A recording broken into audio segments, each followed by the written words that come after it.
Hello and welcome to NepaTube Learner. आज हामी हेर्नेछौँ स्ट्रिङको लिस्टको हैन जुनै पनि मेथड छ कसरी हेर्ने हैन डिफरेन्ट मेथडहरु चाहिँ कसरी पत्ता लगाउने चाहिँ भनेर चाहिँ आज हेर्नेछौँ। सो त्यसको लागि चाहिँ हामी डाइरेक्टरी भने dir फंक्सन युज गर्नेछौँ। जस्तै कि अब हामीलाई स्ट्रिङको हैन जस्तो स्ट्रिङको चाहिँ मेथडहरु पत्ता लगाउनु पर्यो रे त्यसको लागि चाहिँ हामीले के गर्न सक्छौँ डाइरेक्टरी dir अनि यसमा चाहिँ स्ट्रिङ भनेको डबल कोटेसन त नि यो गर्यौं भने प्रिन्ट गर्नुभयो भने प्रिन्ट गरौँ अनि यसलाई कन्ट्रोल एस गरेर सेभ गर्दिन रन गरौँ अनि यहाँ चाहिँ सम्पूर्ण यानी कि मेथडहरु चाहिँ स्ट्रिङको सबै यहाँ देखाइदिन्छ हैन। जस्तै कि हामीले युज पनि गरिसकेको छ कति टाइटलहरु हैन। अब टाइटल मेथड युज पनि गर्न सक्छौं जस्तै एस चाहिँ अनिशा ओके s.title टाइटल गरेर हामीले यसो क्याप्चर गर्छौं भने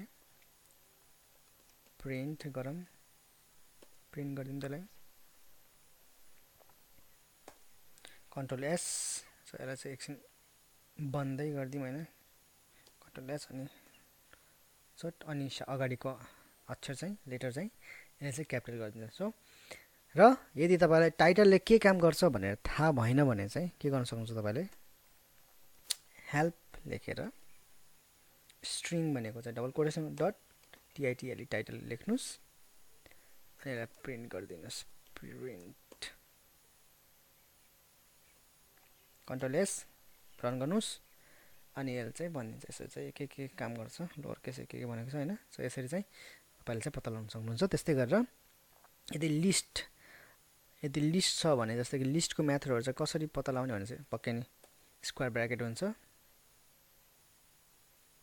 यसमा हैन चाहिँ यसमा हो प्रिन्ट सो dir डाइरेक्टरी यहाँ चाहिँ लेख्नु पर्ने हुन्छ त्यसको मेथड स्ट्रिङको कमा हैन डाइरेक्ट यति मात्रै गरिन्छ कन्ट्रोल एस गरौँ। सो यहाँ चाहिँ तपाईको लिस्टको मेथडहरु चाहिँ तपाईले हेर्न सक्नुहुन्छ यसरी हैन।